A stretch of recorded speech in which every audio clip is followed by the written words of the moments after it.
Economía cotidiana, un podcast de CaixaBank. Hola, buenas. ¿Está pensando usted en la jubilación? ¿Está ahorrando para ello? Pues ahora mismo no estoy pensando en lo que es la jubilación, la verdad, no la tengo en mente. Es trabajar y, yo qué sé, centrada en los estudios y ya. Bueno, sí, claro, estoy pensando en la jubilación más a partir de una edad y ahorrando. La verdad es que no sé cómo lo voy a afrontar.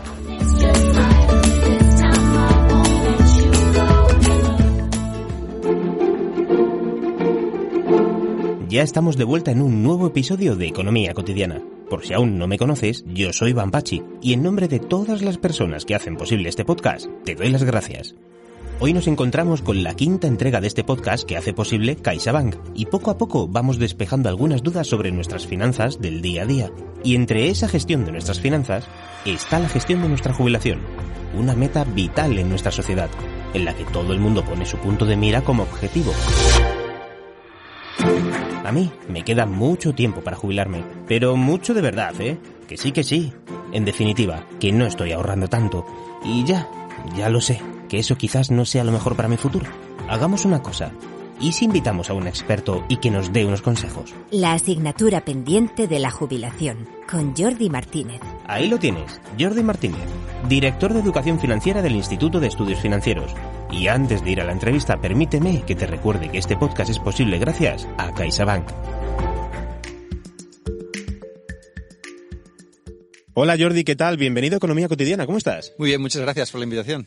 Bueno, yo creo que hoy va a ser un programa bastante entretenido para la gente porque todo el mundo pensamos llegar a la jubilación, así que hoy va a ser un programa absolutamente para todo el mundo, aunque no sé si a mí a lo mejor me regañas un poquito por las cositas, pero yo creo que me lo voy a tomar con cariño, fíjate. Hoy hemos querido titular a este episodio la asignatura pendiente de la jubilación, y es que nos hemos dado cuenta de que la mayoría de la población, sobre todo los más jóvenes, no hacemos planes a largo plazo en lo que se refiere al ahorro, una vez que hemos terminado nuestra etapa laboral. Te prometo que no estamos exagerando. Mira, en España la tasa de ahorro de los hogares se situó en 2008 en el 4,9%, 6 décimas menos que en 2017, lo que nos muestra que los españoles cada vez ahorramos menos. ¿Qué tienes que decir sobre esto, por favor? De entrada, yo creo que podemos hacer diversas reflexiones. La primera, que todavía hay bastante gente que o no tiene ingresos o los tiene tan escasos que les es imposible ahorrar. La segunda, que es que cuando hay una recuperación económica tendemos a ahorrar menos. Es curioso, pero cuando entramos en una crisis, pues lo que hacemos es, como hay una incertidumbre sobre lo que podremos hacer mañana, pues ahorramos más. Ahora, como estamos saliendo de la crisis, pues ahorramos un poquito menos. Uh-huh. Y la tercera, y seguramente muy ligado a lo que hemos dicho hasta ahora, es que los jóvenes tendemos a no preocuparnos mucho por el futuro. O nos pensamos que está más lejos ese momento de la jubilación de lo que en realidad está. Vivimos un poco más en el día a día, ¿no? Quizás a lo mejor nuestros padres y abuelos sí que pensaban muchísimo en el futuro y nosotros nos hemos ido dejando ir, ¿verdad? Y pensamos más en el presente.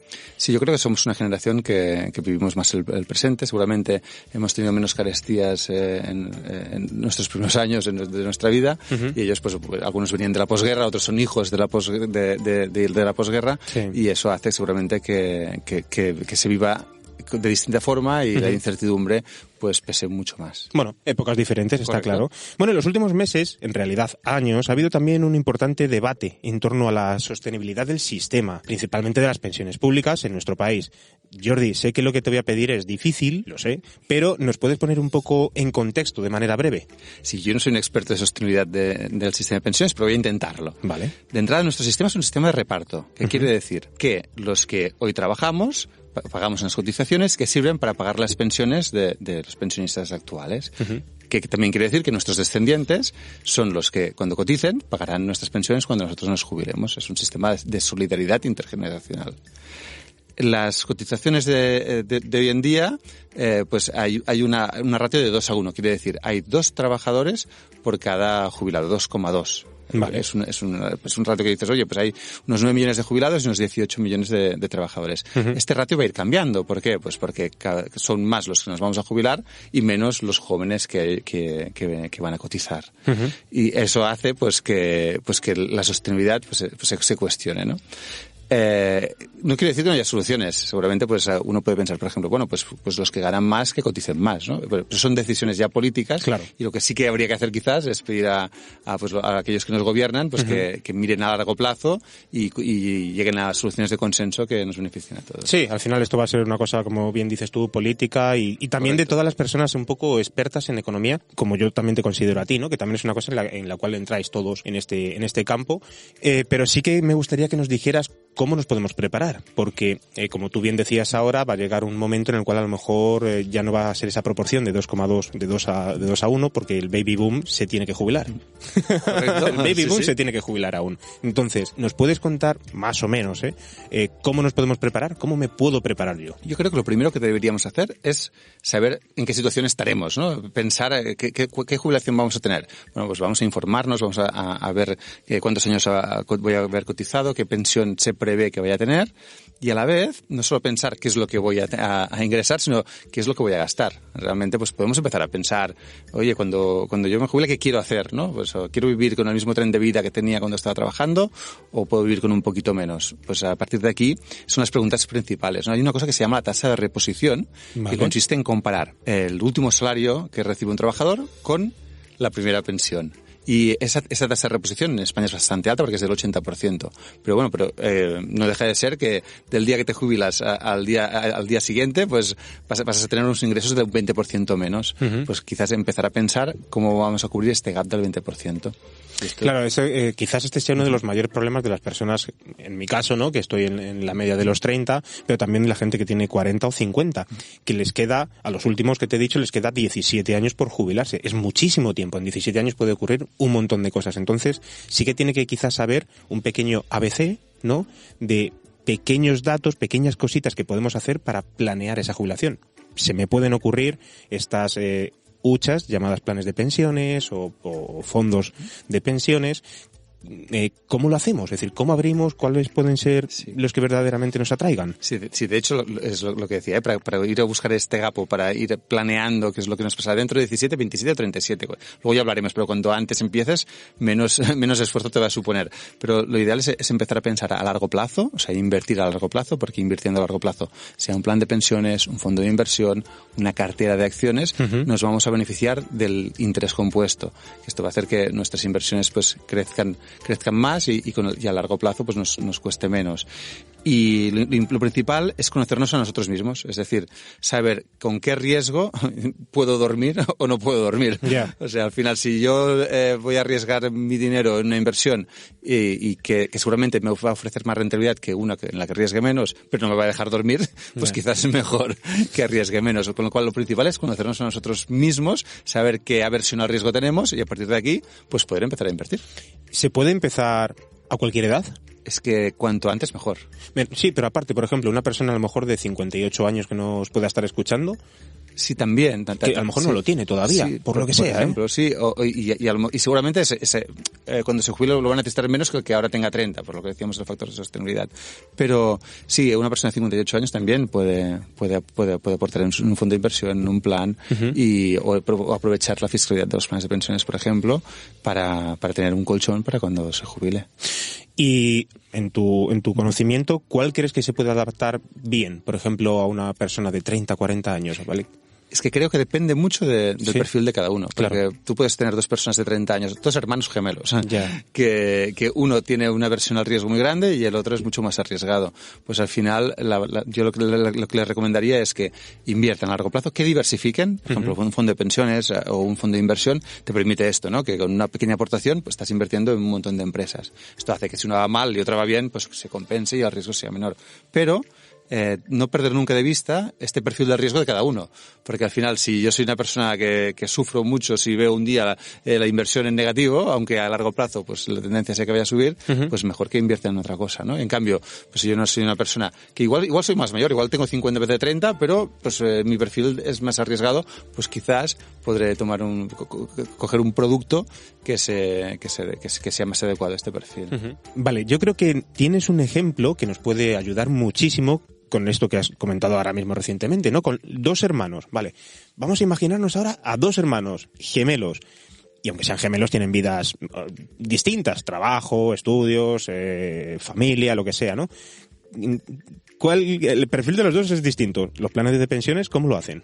A ver, de entrada, si el perfil es distinto, cogerían planes distintos. Propongamos que consiguieran una rentabilidad similar. Vale. Y uno, a los 20 años, decide, oye, voy a empezar a ahorrar 50 euros cada mes, pues cada mes. Pero llega a los 35 y dice, ostras, ahora no me va bien. Y deja de ahorrar, pero lo deja invertido hasta los 65. En cambio, el que a los 20 no ha empezado a los 35 dice, oye, pues ya va siendo hora que me ponga yo. Y empieza a poner 50 euros y los pone hasta los 65, o sea, durante 30 años. Vale. Ha aportado el doble. Pongamos que tengan una rentabilidad del 5%. El primero va a tener mucho más dinero que el segundo, pese a haber aportado la mitad. Por lo que os decía del interés compuesto. Él ha ido poniendo 50 euros, pero como están invertidos desde los 20 y a los 35 ya deja de poner, pero eso se sigue revalorizando porque está invertido. En cambio el otro ha empezado a los 35, ha ido poniendo cada mes hasta los 65 y tiene menos. Esta es la importancia de empezar cuanto antes mejor. Vale. O sea, cuanto más joven empieces, menos esfuerzo necesitas para conseguir un capital. Y ser constante, por supuesto. Ser constante te ayuda en dos cosas. Primero, en que pues te puedes poner cantidades más pequeñas y luego que tú cuando vas a invertir, pues a veces los mercados están más caros o más baratos. Pues si vas invirtiendo periódicamente, pues unas veces comprarás caro y otras veces pues comprarás más barato. Con lo cual estarás más tranquilo de que nunca irás sufriendo, oye, he entrado en mal momento. Vale. ¿Dónde podemos encontrar información sobre los planes de pensiones? Porque claro, todo esto al fin y al cabo es demasiada información. Hay personas que quizás no estamos tan preparadas en asuntos bursátiles, pero ¿cómo nos podemos informar bien? Sobre planes de pensiones, fondos de inversión o carteras para la jubilación, pues lo ideal sería pues acercarte a tu entidad financiera y preguntar qué posibilidades hay, hacer un test inversor para ver cuál es tu perfil de riesgo que hablábamos y seguro que hay una gama de productos lo suficientemente grande para encontrar aquel que encaje más a cada persona. Sí, porque esto de los test de riesgo es una cosa muy importante, además. Sí, exacto. De hecho, aparte de que es obligatorio, es positivo hacérselo uno de vez en cuando para ver si realmente tiene el dinero invertido según su perfil. Ya no solo lo que decíamos de la aversión a riesgo, sino incluso los conocimientos. Si yo hay un producto que no entiendo, pues mejor contrato otro, ¿no? Vale. Dentro de los planes de pensiones, ¿sí? ¿En tu caso crees que es interesante hacer, por ejemplo, una aportación mensual mejor que una anual? ¿Hacer una cosa periódica? Sí, lo que os decía antes, sea un plan de pensiones o sea un fondo de inversión, el ahorro sistemático nos ayuda a entrar en distintos momentos, con lo cual, pues uno, por ejemplo, que va a entrar ahora y va a poner 3.000 euros, pues quizás mañana caen los mercados y dice, ostras, pues mal momento de entrada. En cambio, si va poniendo esos 3.000, pues 250 cada mes durante un año, que son 3.000, pues seguramente estos vaivenes los sufrirá menos. Y llega el día que me jubilo. ¿Cómo recupero el dinero?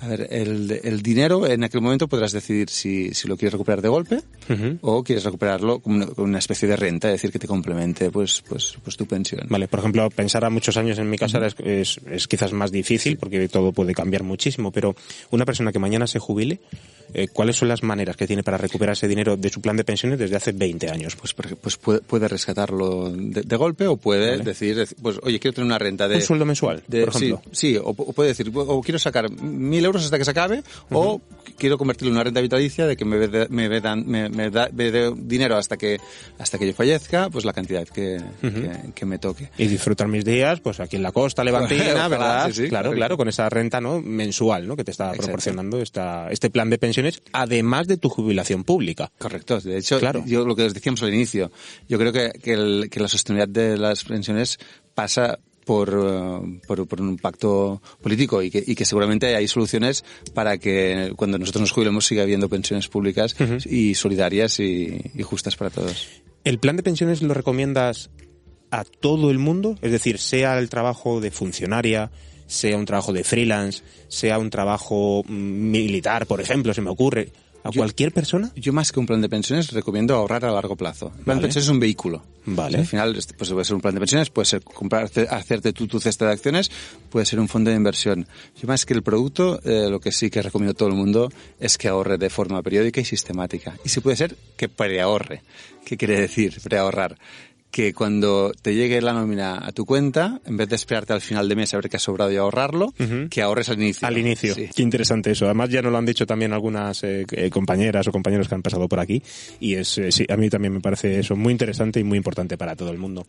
Pues bueno, hoy hemos abordado un tema bastante complicado pero muy interesante, como os he dicho al principio, para todo el mundo. Por suerte, yo creo que Jordi nos ha dado hoy todas las claves para poder empezar a planificar desde ya nuestra jubilación. Y por último, Jordi, permíteme que te aborde con que nos hagas un pequeño resumen, quizás los 3 o 4 tips que tú consideras muy importantes. A ver, de forma sencilla diría, cosas que ya hemos dicho, calcular lo que vas a necesitar cuando te jubiles. Invertir a largo plazo. Empezar lo antes posible, nunca es pronto. Sí. Y siempre invertir según el perfil de riesgo de cada uno. Vale. Estos quizás serían los consejos que yo me gustaría que quedaran.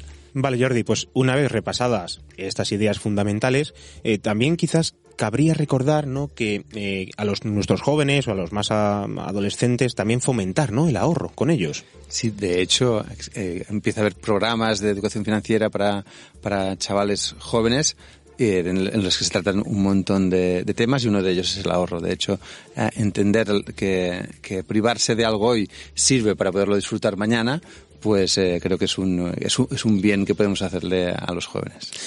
Pues muchas gracias, Jordi, por toda esta información y todo lo que nos has ayudado hoy. Es para mí un placer tenerte aquí en Economía Cotidiana y también darte las gracias en nombre de todo el equipo. Así que nos escuchamos en el siguiente podcast. Muchas gracias. Y en el próximo episodio... Y en el próximo episodio trataremos de darte algunos consejos para llegar a fin de mes. Ay, qué ganas tengo de que llegue. El podcast, me refiero. Bueno, nos escuchamos en el siguiente episodio de Economía Cotidiana, un podcast de CaixaBank.